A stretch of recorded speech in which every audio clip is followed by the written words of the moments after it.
On the night Rhett launches his campaign for mayor, he blindsides Elena on stage. He publicly announces that they are amicably separating, framing it as a modern, evolved partnership. Clearing the way for a more politically convenient fiancé, his calculating campaign strategist dot the crowd roars. Cameras flash. Stocks shift. Elena smiles for the cameras, lifts her champagne flute, leans into his ear, and whispers, "Divorce me? Darling, I own this city." The ballroom glittered like the inside of a champagne bottle about to burst. Crystals spilling light over sequin gowns and black tuxedos and bare shoulders, brushed with gold powder that caught every camera flash. 40 stories up, Aurelia City shone through the floor-to-ceiling windows, all glass and steel and pulsing billboards. A downtown skyline that looked like someone had taken New York's ego and Las Vegas's appetite and squeezed them into one strip of waterfront. From the balcony rail, Elena watched the harbor curve away in dark water and neon, and then watched it again in the polished floor below, the rich version of the city mirroring the real one. Under the live band and the easy clink of highball glasses, she heard another rhythm most people in the room would never notice, a low hum of servers, private networks, and encrypted channels beating like a second heart beneath the hotel. Every camera feed, every elevator control, every service door and traffic light around the block pushed data into a grid she had built piece by piece, years before anyone thought Rhett Lancaster was destined for a higher office. A waiter's tray tipped in the corner of her eye, a champagne flute sliding, and before the stem crossed the edge she already knew the man's hand would catch it, because she had trained herself to see how every small movement could ripple into something bigger. Her husband's face, blown up 30 feet tall on the projection screen, smiled down in flawless high definition while the real Rhett worked the room below, his grin bright, his posture easy. His handshakes firm enough to feel sincere on camera, but not enough to feel like effort. The lights loved him. The donors loved him. America, or at least the part watching cable news tonight, was about to be told to love him.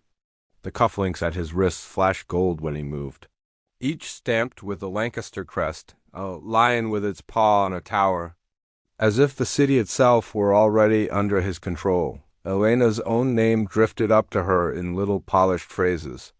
Mrs. Rhett Lancaster, the future First Lady of Aurelia, spoken with the soft envy reserved for women who married into money and seemed smart enough not to make a fuss about it. The media called her gracious, private, tasteful. None of those words bothered her. They were useful camouflage. Her dress tonight was deliberate misdirection, too. Deep emerald silk skimmed her body without screaming for attention. A high neckline and long sleeves that told every lens pointed her way that there was nothing to see here, except a supportive wife who knew where to stand. Beneath the thin diamond bracelet on her wrist, her watch buzzed in a pattern only she recognized, a tight double pulse against her skin. A major transfer had cleared on an offshore server, and a city contract in the dock district had just switched owners, both moves triggered by code she had scheduled weeks ago. She did not look down. Instead, she tilted her head so that one earring caught the chandelier light and gave the illusion she was focused only on the woman from a coastal preservation nonprofit who was praising the orchids. The lily are his. Mother's idea, Elena said. Voice smooth enough for daytime television, each word shaped for replay. But I am glad you approve of them. They were very expensive. The woman laughed and leaned closer, eager and a little drunk, asking if Elena felt nervous. If it felt surreal that by morning every outlet in the country would be looping tonight's speech. Elena answered on autopilot, talking about service and shared purpose and the honor of standing beside a man dedicated to his city, the phrases sliding out of her mouth like she had been born rehearsed. Inside, the part of her nobody toasted was counting late arrivals, tracking which donors had drifted toward the bar instead of the stage. Noting that one of Rhett's security detail had shifted 15 feet off his usual pattern for reasons that would matter later. The music changed without warning. the brass section stepping back as the strings softened. And from the floor, a stage manager lifted his arm and started counting down with his fingers. Rhett felt it before he saw it, the way the air curved toward the stage. And he excused himself from a knot of developers and media owners with a last squeeze of the shoulder here, a quick joke there, before walking into the circle of white light that waited for him. The crowd broke into applause on cue, then settled, the sound fading under the swell of a network theme as red tally lights blinked, awake on cameras lining the room. Elena moved closer to the balcony rail. On the giant screen behind him, the feed cut from campaign branding to a live aerial shot of Aurelia at night. Towers blazing, freeways glowing, container ships sliding into the harbor like ghosts outlined in LEDs. Taglines rolled across the bottom in neat white letters. A new chapter for Aurelia, Lancaster 2.0. A fresh start. She had written half of them herself. "Ladies and gentlemen," Rhett said, and his voice slid through the speakers smooth and deep, made for sound bites. "Tonight is not about me." In her head, she recited the next line along with him, the familiar cadence of a man pretending to deflect attention while wrapping it tighter around himself. He talked about his father walking him through construction sites in the rain, about union men who taught him their kids' names, about growing up watching a city fight to be more than a cautionary tale. He painted every hardship with a gloss of hope, every policy point with a personal story. It was good copy. She knew. She had reworked draft after draft until even the lies sounded honest. From a corner of the room, a cable news anchor watched with the hungry expression of someone already building a narrative. On social feeds scrolling across Elena's laptop backstage, the hashtag with Rhett's name punched through local trends and started to climb nationally. Then, mid-paragraph, the rhythm of his words slipped out. It was small. A beat barely there, but Elena felt it in her chest like the shift before an earthquake. Rhett stepped closer to the edge of the stage, eyes sweeping the crowd, then lifting toward the balcony where he knew she stood. The light tech, thinking this was planned, swung a white beam up to catch her, pinning her in sudden brightness as every lens in the room split its attention between husband and wife. "Tonight," Rhett said. And this was not the line she had approved. "I promised myself I would be completely honest with you." Elena's watch buzzed once, a system flagging real-time deviation from script on the secure server monitoring his words. She kept her face steady, every muscle under tight control. "You have watched me build a life in front of you," he went on, voice dropping into that confessional mode American audiences ate up, the one that made even billionaires sound like underdogs. "You have seen my wins, my mistakes, and you have also watched my marriage. You have seen Elena at my side." A murmur slid through the ballroom, a rustle of fabric and interest. In living rooms across the country, people leaned forward. Sensing something juicy under the talk of duty and progress, Rhett looked straight at her now. Selling sincerity the way he had sold every policy pivot? "Public service takes a toll on the people closest to us," he said. "Elena and I have carried that weight together with as much grace as we could. But because I respect you, and because I respect her, I will not stand here tonight and pretend our life is picture perfect when it is not." Somewhere below, his mother's hand tightened on her champagne glass. Near the side of the stage, Carl Liu, his strategist with the perfect pole numbers and sharper eyes, watched like someone waiting for the starting gun. "Elena and I," Rhett said, pausing just long enough to make the room hold its breath, "have made the difficult decision to end our marriage." The word divorce did not need to be spoken. It hung there anyway, heavy and electric, as the ballroom erupted into a sound that was not quite applause and not quite a gasp, something messy that lived between shock and delight. Glassware chimed against plates. Somebody's nervous laugh cracked too loud. Phones lifted in shaky hands as guests tried to capture history on video before the networks cut to commercial dot high above, bathed in spotlight.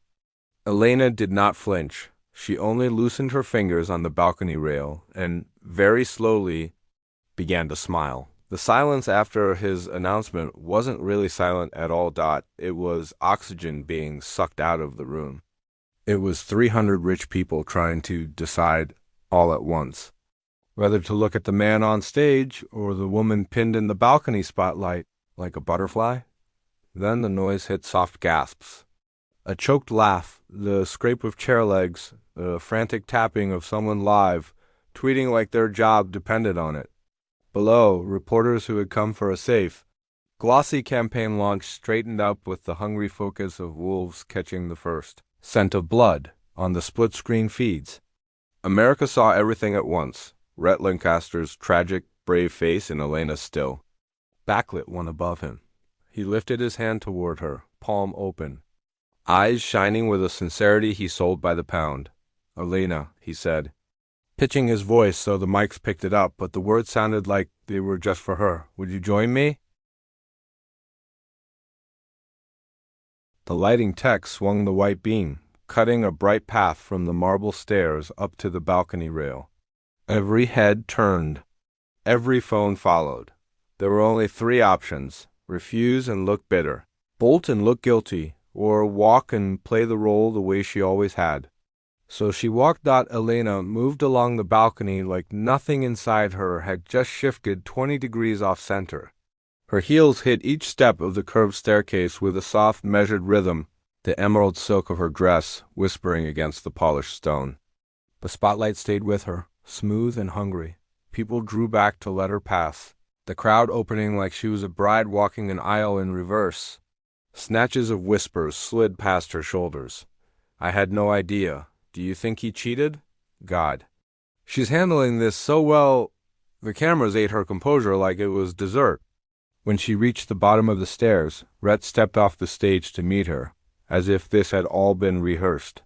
Up close, under the hot lights, his charm looked a little overexposed, the shine starting to crack. He offered his hand. "Elena," he said softly, his mic just catching it, "thank you for understanding." She placed her fingers in his and felt how carefully his grip was calibrated firm, not possessive, very respectful for the cameras. The same way he had held her hand at their wedding for the photo on the society page. They walked up together, their joined hands raised just enough to signal unity without undermining his brave, wounded narrative. The applause stuttered, then swelled, the room relieved to have a script again. On air. Anchors began spinning it in real time. A modern couple, so mature.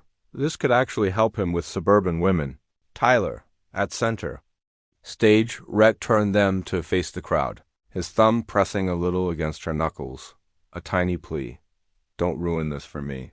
He brought the mic to his mouth again. "We are committed," he said, "to handling this with grace, with love, and with honesty. Elena will always be my closest partner. None of what I have done would be possible without her." A generous man giving his soon-to-be ex-wife a nice plaque as he pushed her out the door. He angled the microphone toward her. There was no graceful way to refuse that without letting the whole room see the fracture. Elena took it, the metal warm from his hand, the weight familiar. She looked out over the sea of upturned faces, over. The phones lifted like a second set of eyes, and for a split second the entire city seemed to balance on the edge of her next sentence. "Marriage," she said, her own voice rolling through the speakers smoother than she felt, "is a promise to grow even when you grow apart." There it was, a line every quote account online would steal by morning, pretty and vague in Instagram, safe. She let herself breathe once before she went on. "Our love for each other has changed shape, yes, but our love for this city has not. I stand behind Rhett and always will as he asks you to trust his leadership." She handed the microphone back before he could decide to keep her there any longer, before he could spin her words into another plank in his platform.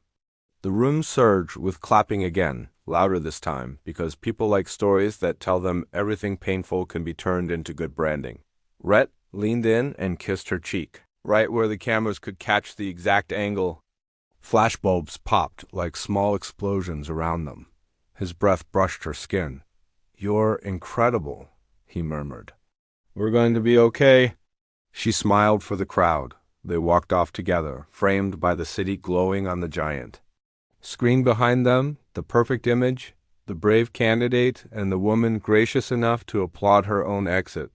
The second the curtain dropped behind them, the sound of the ballroom turned into a dull roar, like waves through concrete. Backstage, the light was harsh, flat, unflattering. Techs moved around folding chairs and cables, thumbs flying over phones, as alerts from the outside world stacked higher and higher. Rhett's hand slipped from hers the moment they were out of sight. "Elena," he started, already in damage control mode now that the performance was over. "I meant to tell you before the speech, I swear. But the optics my mother thought Kara said we needed." She turned and really looked at him, and whatever was about to tumble out of his mouth died there. He searched her face for the storm he expected, tears, an outburst, a slap he could spin later as understandable hysteria. There was nothing. Just something calm and sharp and awake in her eyes that made him look suddenly younger, like the boy she'd first met standing on a half-finished balcony with dust on his shoes, bragging about the city he'd someday run. Behind him, near the door to the control room, Kara pretended to study a monitor, watching the two of them in the reflection of the glass. Farther down the hallway, his mother stood stiff, diamond earrings like small knives at her neck, every inch of her body broadcasting. We will talk about this later. Elena stepped in close enough that Rhett's cologne mixed with the lingering scent of stage smoke. Anyone glancing over would see a wife steadying her shaken husband, giving him a private word of comfort. Her fingers brushed the lapel of his tux, smoothing fabric that didn't need smoothing. She rose on her toes, just a little, her lips near his ear. "Divorce me?" She whispered, too low for any mic to catch, the words silk smooth and razor-edged. "Darling, I own this city." For one beat, two, he didn't react, but she felt it, the small, involuntary jerk of his breath as the meaning cut through the performance haze and hit bone. He leaned back enough to search her face, confusion giving way to the first flicker of something else unease. A memory behind his eyes shifted, that zoning meeting that went his way against all odds, that scandal that broke at the perfect moment, that union that folded without a fight. A pattern he'd never bothered to see suddenly trying to connect. Her watch buzzed, a quick triple vibration against her wrist, a preset signal from one of her operators, currently sitting in a glass box 2 floors above the ballroom, disguised as hotel IT. One word flashed across her phone screen when she slid it out and glanced down. "Ready." Elena lifted her gaze, gave Rhett the same soft camera perfect smile she'd worn walking down the aisle, and then stepped past him, her dress brushing his leg like the passing of a tide. Behind them, inside the ballroom he had just tried to turn into a stage for her exit. 3 quiet things happened almost at once. A major donor's banking app flashed a fraud alert. The lights over the press riser flickered as a separate power grid took over, and half the city's traffic cameras politely stopped sending footage to the police servers and started rerouting to her own. The show he thought he was directing had just changed writers. Elena's penthouse sat 43 floors above Aurelia, silent except for the faint hum of air vents and the distant pulse of sirens far below. She stood barefoot at the window, hair unpinned, watching streets glitter like wiring laid across dark water. The emerald dress hung in a garment bag near the door, already forgotten, while her phone kept vibrating on the marble counter as if the city were tapping to get her attention. A drone of helicopters drifted past, chasing the story Rhett had dropped on live television, and she watched their lights sweep the river without blinking once. On her laptop, a private dashboard refreshed every second, lines of traffic data, banking alerts, and camera feeds sliding into place with the calm of a well-trained machine. Across the top, a transcript of Rhett's speech scrolled in red where he had gone off script, and a second column showed reactions, cable anchors talking over one another, influencers clipping her smile, donors texting each other in panic.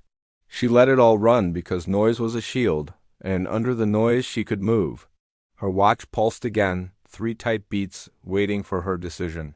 She did not rush. Elena opened the folder her attorney had delivered and slid the first page out, a clean list of assets that no longer belonged to Lancaster Enterprises because they never truly had. She typed one command into a secure chat, then another, then a final one that simply read "Go," and the city answered with quiet obedience. A major campaign account triggered an automatic compliance review. Not illegal, just thorough, the kind that froze money while lawyers sweated. 2 billboards downtown rotated to a neutral screen, then to a new message in plain white. Aurelia is not a last name tonight. The elevator chime sounded, soft as a polite knock, and the wall monitor showed Rhett in the box. Jacket open, tie missing, eyes red from a night of pretending. Elena unlocked the door and did not step back, because this was her ground. When he walked in, he stopped at the threshold like a man who expected security to grab him, and for a moment he just stared at her as if she had changed shape. He tried to start with anger, then swallowed it. "What are you doing?" he asked.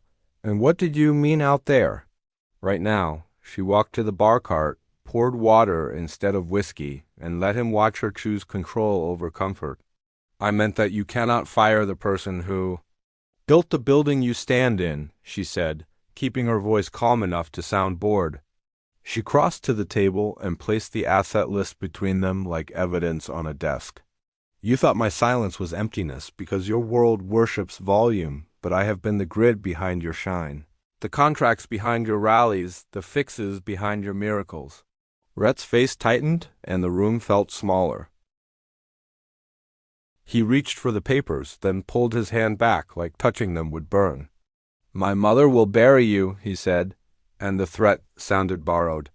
Elena's phone lit up on the counter, his mother again, and Elena tapped decline without looking away. "You can send every lawyer in this town," she said, "and they will bill you for learning what I already know. That your empire's leased power, not owned power." Rhett's jaw worked. Pride fighting panic, and he asked the only honest question left. "What do you want?" She held his stare, then spoke like steel. "I want my name back," Elena said, moving to the laptop and flipping it open so he could see a waiting live stream. "I want you to stop using my face as insulation for your ambition, and I want this city to stop mistaking your grin for power." Rhett stepped forward, alarm rising, and she lifted a hand that stopped him. "Do not touch me," she said, "because the moment you do, the story turns." She pressed go live, and the camera framed her against the skyline. "Aurelia," she began, "I will not be anybody's prop again. And I have receipts." Comments exploded, and the live stream platform struggled to keep up while she spoke in steady sentences that could not be turned into a cute meme. She named no lovers and no secrets, only ownership, only contracts, only how public money and private power braid together in the dark. Rhett watched, realizing she had taken his headline and made it hers, and he stepped back as if the light hurt. At the door he paused, searching for an apology that would not save him, then chose silence. When the elevator shut, Elena raised glass and said, "Mine," and the skyline shone.